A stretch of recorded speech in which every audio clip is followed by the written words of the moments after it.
So hello guys, कैसे आप सभी लोग। आज की इस वीडियो में हम देखेंगे top 3 best DSLR mirrorless cameras, वो भी अंडर 60,000। और जितने भी कैमरास मैं आपको बताऊंगा डीएसएलआर मिररलेस कैमरास, बेसिकली इनके अंदर आप फोटोग्राफी के साथ साथ बहुत एक्सट्रीम लेवल तक वीडियोग्राफी या फिर सिनेमाटोग्राफी भी कर सकते हो। इसका मतलब अगर आप एक वर्किंग प्रोफेशनल हो, रील्स बनाते हो, या फिर आपका कोई यूट्यूब पर चैनल है जिसके अंदर आप वीडियोस अपलोड करते हो, या फिर यूट्यूब की जर्नी आप इस कैमरास के साथ स्टार्ट करना चाहते हो, तो ये वीडियो आपके लिए है। कैमरास को सिलेक्ट करने से पहले मैंने कुछ क्राइटेरिया बनाया था, क्योंकि आप 60,000 रुपीज पे कर रहे हो तो मिनिमम इतना रिक्वायरमेंट आपको चाहिए होगा। रिक्वायरमेंट है हर एक कैमरा के अंदर आपको 4K रिकॉर्डिंग का ऑप्शन होना चाहिए। उसके बाद है वेरियस ऑफ लेंस ऑप्शन, क्योंकि अगर आप एक कैमरा खरीद रहे हो उसके अंदर अगर वेरियस ऑफ लेंसेज ऑप्शन नहीं है तो उस कैमरा के फुल पोटेंशियल को जो है आप यूज नहीं कर सकते हो। सो इसीलिए हमारे लिस्ट के अंदर सोनी ZV-E1 और सोनी ZV-E1F बाहर है, क्योंकि इसके अंदर जो आपको फिक्स लेंस देखने को मिलता है। नेक्स्ट इज वेरी इंपॉर्टेंट जो है सेंसर साइज। तो मिनिमम आपको 24 मेगापिक्सल का सेंसर होना चाहिए, और उसके साथ साथ आपको एक गुड ऑटो फोकस वाला कैमरा भी चाहिए। उसके अंदर ऑटो फोकस क्वालिटी अगर अच्छी ना हो तो उसके अंदर आपको फोकस हंटिंग का बहुत ज्यादा इशू देखने को मिलेगा। और लास्ट जो हमने क्राइटेरिया रखा है वो है आर्टिकुलेटिंग स्क्रीन, या फिर बोल सकते हो रोटेटेबल स्क्रीन, जिसके मदद से आप अपने आप को देख के या फिर समझ सकते हो कैमरा रिकॉर्ड कर रहा है या फिर नहीं। ये बहुत हद तक आपको जो है हेल्प करता है वीडियोस रिकॉर्ड करने में, क्योंकि बहुत बार ऐसा भी होता है कि आपने रिकॉर्ड बटन प्रेस किया लेकिन रिकॉर्डिंग स्टार्ट नहीं हुआ। तो आर्टिकुलेटिंग स्क्रीन होने के फायदा होता है कि उसके अंदर आप देख सकते हो कि उसके अंदर रिकॉर्डिंग स्टार्ट हुआ है या फिर नहीं, क्योंकि ये प्रॉब्लम मुझे बहुत ज्यादा फेस करना पड़ता है। हो सकता है वीडियो थोड़ी लंबी हो, क्योंकि हम हर एक कैमरा के बारे में बहुत डेप्थ में और डिटेल में बात करेंगे। उसके साथ बहुत सारे इन्फॉर्मेशन है इन कैमरास के बारे में जो आपको इजीली इंटरनेट के ऊपर नहीं मिलेगा। तो बहुत रिसर्च करने के बाद मुझे वो इन्फॉर्मेशन मिला, और उन इन्फॉर्मेशन को मैं आपके साथ शेयर करूंगा ताकि आप अपने हिसाब से जो है बेस्ट कैमरा पिक कर सके। लेकिन वीडियो शुरू करने से पहले अगर इस चैनल पर नए हो तो नीचे लाल कलर का सब्सक्राइब बटन है, उसको दबाकर आप चैनल को सब्सक्राइब कीजिए, क्योंकि आपके एक इस सपोर्ट से मुझे बहुत ज्यादा मदद होती है। तो अब बढ़ते वीडियो की तरफ। जो फर्स्ट कैमरा है वो एक DSLR है कैनन की तरफ से, कैनन 200D Mark II। अगर आप थोड़ा भी रिसर्च करते हो कैमरास के बारे में अंडर 60,000, तो कैनन 200D Mark II आपको लिस्ट के अंदर ना मिले बहुत मतलब रेयर केस है, क्योंकि बड़े से बड़े यूट्यूबर से लेके अच्छे से अच्छे फोटोग्राफर वीडियोग्राफर कैनन 200D को यूज करते हैं। इसीलिए कैनन ने इसका जो next generation Canon 200D Mark II launch किया है। तो अगर हम इसके स्पेक्स की बात करें तो इसके अंदर आपको 24.1 मेगापिक्सल का APS-C सेंसर मिलता है, और इसके अंदर आपको ISO रेंज 100 से लेकर 25,600 तक देखने को मिलता है, जिसकी वजह से आप बहुत लो लाइट कंडीशन में भी अच्छे फोटो और वीडियोस जो है कैप्चर कर सकते हो। और अगर हम ऑटो फोकस की बात करें तो इसके अंदर आपको डुअल पिक्सल ऑटो फोकस का टेक्नोलॉजी देखने को मिलता है, जो कैनन अपने हायर एंड कैमरास में भी यूज करता है। तो आप बढ़ते फोटोग्राफी की तरफ। तो इस कैमरा के साथ आप बहुत प्रीमियम क्वालिटी पिक्चर्स जो क्लिक कर सकते हो, और इसके अंदर बहुत सारे ऐसे मोड आते हैं जो नॉर्मली कैमरास में आते हैं, जैसे प्रोग्राम मोड हो गया, मैनुअल मोड हो गया, ऑटो मोड हो गया, बहुत सारे ऐसे मोड्स आते हैं। अगर हम हाई स्पीड फोटोग्राफी की बात करें तो इसके अंदर आप मैक्स 5 FPS तक जो है शूट कर सकते हो विद ऑटो फोकस। और हाई स्पीड फोटोग्राफी के अंदर बस आपको 9 ऑटो फोकस पॉइंट्स मिलते हैं, जो कि थोड़ा बहुत कम है, क्योंकि हम जो नेक्स्ट कैमरास के बारे में बात करेंगे उनके अंदर मतलब ऑटो फोकसिंग पॉइंट्स या फिर बोल सकते हो कैपेबिलिटी इससे ज्यादा है। उसके बाद हम बात करते हैं बफर साइज की। बफर साइज बेसिकली होता क्या है, अगर अपने कैमरा को मतलब कंटिन्यूअस शूटिंग पे रखा है तो हाई स्पीड फोटोग्राफी शूटिंग के अंदर, तो आपने जब शटर प्रेस किया तो कितनी देर तक जो है फोटो क्लिक कर सकता है, किस फॉर्मेट में। तो basically cannon 200D Mark II जो है 10 रॉ फोटोज क्लिक कर सकते हैं एक बार में, और 10 रॉ प्लस JPEG फोटोज भी क्लिक कर सकते हैं। तो ये है कैनन 200D Mark II का बफर साइज। तो नेक्स्ट हम बात करेंगे इसके वीडियो कैपेबिलिटीज की। तो इसके अंदर आप 1080p 24 FPS 25 FPS 30 FPS और अप टू 50 FPS तक जो है शूट कर सकते हो। और अगर 4K रिकॉर्डिंग की बात करें तो इसके अंदर आप 4K अप टू 25 FPS तक जो है रिकॉर्ड कर सकते हो। लेकिन जब आप इसके अंदर 4K 24 या 25 FPS में शूट करोगे तो लगभग आपको 1.55x का क्रॉप देखने को मिलेगा, और अगर अपनी स्टेबलाइजेशन ऑन कर दी तो आपको 1.77 टाइम्स का क्रॉप देखने को मिलेगा, जो कि बहुत ज़्यादा हो जाता है, क्योंकि अगर आप व्लॉगिंग कैमरा के हिसाब से ले रहे हो तो 1.77 बहुत ज़्यादा होता है, इवन 1.55 भी बहुत ज़्यादा होता है। और 4K रिकॉर्डिंग के टाइम पे आपका जो डुअल पिक्सल ऑटो फोकस जो टेक्नोलॉजी है कैनन का, वो यूज़ नहीं करता। बेसिकली उसके जगह वो contrast based auto focus system use करता है, और इसीलिए अगर आप किसी डार्क एनवायरमेंट में शूट कर रहे हो तो आपको फोकस हंटिंग का बहुत ज़्यादा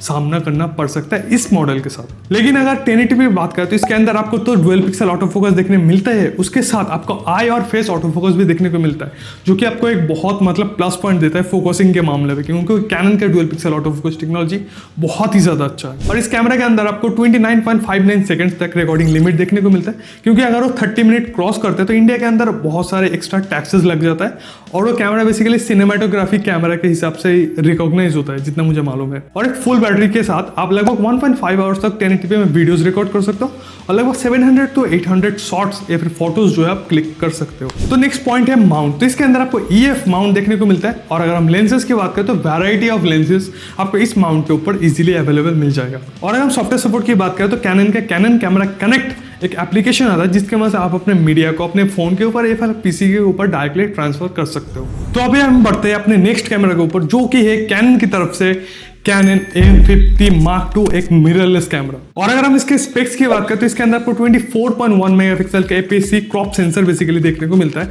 और ISO रेंज इसका भी 100 से लेकर 25,600 तक आपको मिलता है, जिसकी वजह से मतलब अच्छी खासी लो लाइट में जो आपको वीडियोस और फोटोज निकाल के दे सकता है। तो अब बढ़ते हैं फोटोग्राफी कैपेबिलिटीज के ऊपर। क्योंकि ये एक मिररलेस कैमरा है इसीलिए इसके अंदर आपको हाई स्पीड फोटोग्राफी के अंदर अप टू 7 FPS देखने को मिलता है विद ऑटो फोकस। अगर हम ऑटो फोकस पॉइंट्स की बात करें तो लगभग 3975 ऑटो फोकस पॉइंट्स आपको इस कैमरा के अंदर देखने को मिलता है। बट उनमें से सिर्फ आप 143 ऑटो फोकस पॉइंट्स को ही जो यूज कर सकते हो, वो भी सिलेक्टेबल लेंस के साथ। नहीं तो अगर आप वो लेंसेज यूज नहीं करते तो बस आपको 99 ऑटो फोकस पॉइंट से मिलते हैं। तो अब बात करते हैं वीडियो कैपेबिलिटीज की। तो कैनन 200D Mark II और कैनन M50 Mark II के अंदर कोई भी डिफरेंस नहीं है। कैनन 200D Mark II के अंदर जितने मतलब FPS में आपको जितना क्रॉप मिलता है, जितने स्टेबलाइजेशन में क्रॉप मिलता है, या फिर बोल सकते हो जितना ऑटो फोकस पॉइंट्स मिलता है, या फिर डुअल ऑटो फोकस जब आप 4K में यूज नहीं कर सकते तो M50 Mark II में भी आप जो डुअल पिक्सल ऑटो फोकस को यूज नहीं कर सकते, कॉन्ट्रास्ट में ऑटो फोकस को आपको यूज करना होगा। तो वीडियोग्राफी के अंदर उतना ज्यादा कोई फर्क नहीं है इन दोनों कैमरास के भी। लेकिन कैनन M50 Mark II के अंदर कुछ ऐसे फीचर्स है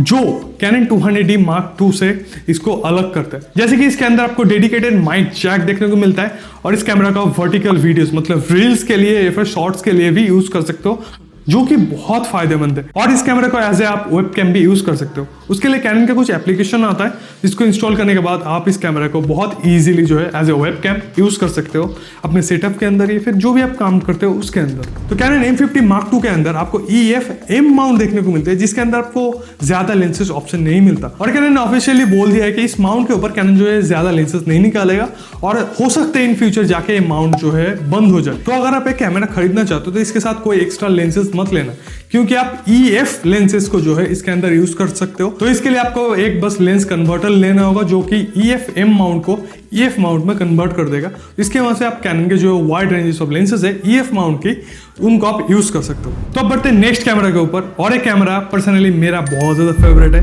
जो कि सोनी ZV-E10। तो अगर हम इसके स्पेक्स की बात करें तो इसके अंदर आपको 24.2 मेगापिक्सल का सेंसर देखने को मिलता है और इसका ISO रेंज जो है अप टू 31,000 तक जाता है, जिसके वजह से आप बहुत ही ज्यादा लो लाइट कंडीशन में अच्छी फोटो और वीडियोस जो है निकाल सकते हो इस कैमरा से। तो अगर हम ऑटो फोकस की बात करें तो सोनी के अंदर कितना अच्छा ऑटो फोकस आता है ये मुझे पर्सनली आपको कोई बताने की जरूरत नहीं, क्योंकि बड़े से बड़े कंटेंट क्रिएटर भी सोनी के कैमरास यूज करते हैं। फिर भी मैं बता दूं इसके अंदर आपको 425 जो है ऑटो फोकस पॉइंट मिलता है, जो कि फेस प्लस आई डिटेक्शन के ऊपर काम करता है। तो अब बात करते हैं हम सोनी ZV-E10 की फोटोग्राफी कैपेबिलिटीज के बारे में। तो इसके अंदर आपको हाई स्पीड शूट लगभग 11 FPS तक देखने को मिलता है और इसके अंदर आपको ऑटो फोकस भी मिलता है, मतलब 11 FPS जो आप शूट करोगे उसके अंदर आपको ऑटो फोकस ऑटोमेटिकली काम करेगा, जो कि बेसिकली आई और फेस डिटेक्शन के ऊपर काम करता है। और इस कैमरा के अंदर आपको इलेक्ट्रॉनिक व्यू फाइंडर मतलब EVF देखने का नहीं मिलता, और मुझे as a content creator EVF की उतना कोई ज़रूरत भी नहीं है। अगर आपके पास एक आर्टिकुलेटेड स्क्रीन है ना तो आप डेफिनेटली अपने आप को देख के आप ऑटोमेटिकली जो है आप शूट कर सकते हो, मतलब आपको थर्ड पर्सन की कोई ज़रूरत नहीं होती।